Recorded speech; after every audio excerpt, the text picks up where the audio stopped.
My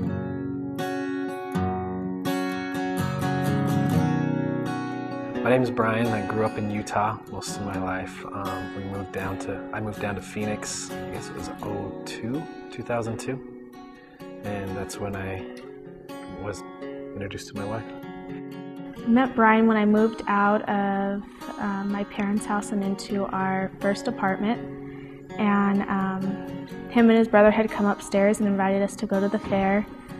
I just remember thinking that he was fun and that he was easy to talk to and get along with. One thing led to another, and in January we had started dating, and then by May we were married.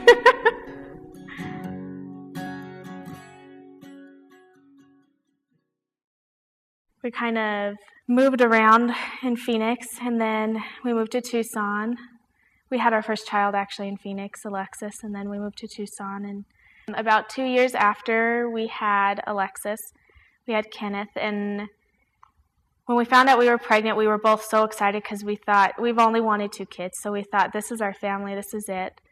And we go in for our 15-week checkup.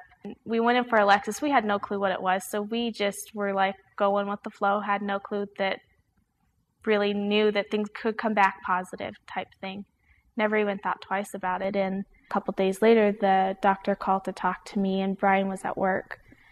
And she told me that some of the test results had come back positive and that they were for trisomy 18, and asked if I had any questions. Well, I didn't even know what it was.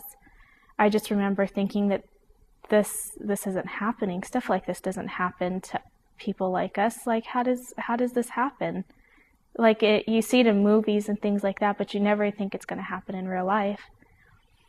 And so I couldn't think of any questions for her. All I could think of was that I needed Brian there and that I couldn't do it without him. And so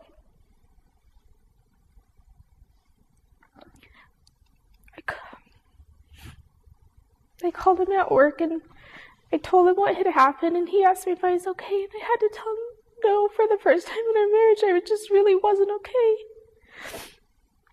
and that I needed him to come home.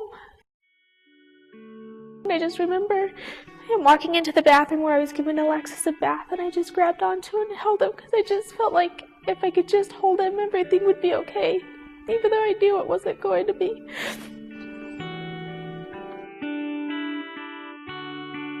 I had a lot of emotions going through me when she called. First, they just says that these initial tests shows that there's possibility. And at that time, I'm just like, this is just a precaution. There's nothing wrong. But there's that little hint behind it that says, what if? So after we found out that, they scheduled us for a follow-up appointment. And at that follow-up appointment, we had to make some decisions. Decisions were, do we want to try to find out? We can find out whether this baby does shows additional signs of this trisomy 18. And do we want to allow them to take some of the amniotic fluid? And then they can actually take that fluid and test it and see if he actually does have it. So we went ahead and they came out and drew some of the amniotic fluid, and then it was at that time it became a little more real after seeing that on the ultrasound. And then it was just a waiting game for like 3 days, I think. We had to just wait for these test results. They brought us in and they allowed us to, told us about these test results. And that's when it got tough. That's when it was harder just to be there for her because it was more real for me. So it was when we really started asking questions as to why. What did we do? We wanted to know if it was something we did that would have caused this. Things like that. So we got on the internet and we started looking things up about trisomy 18, and the more we looked up, the worse it seemed to get. It didn't seem to have any light or anything toward the end, and most women will miscarry or the baby will be stillborn because the baby doesn't make it usually through the birthing process, because their hearts just aren't strong enough to make it that far through all of that trauma. So if they do, then they usually don't live shortly. They don't live very long after that. Shortly after that, they'll pass away. We were really nervous. Really nervous. And there's that part, that small part inside of you that said, maybe it all was, maybe all these things that they've shown, maybe this hole in his heart, maybe all these things, maybe these tests, maybe they were wrong. And he's going to come out and everything's going to be okay. There was that small thought and hope that that would happen. And then there was the other part. There's the tear where you're torn because you're like, okay, if he comes, there's that hope that he survived. And then there's the hope sometimes you feel bad about, but you hope he doesn't survive because you don't want him to suffer.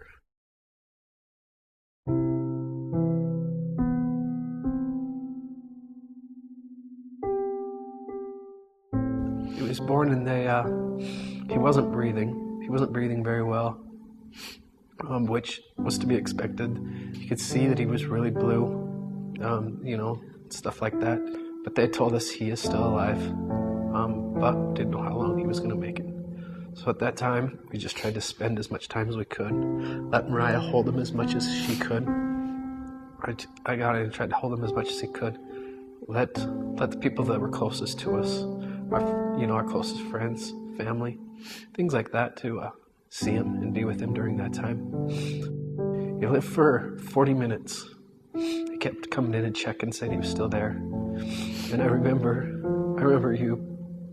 Trinity holding him when they came through, and they said he was gone.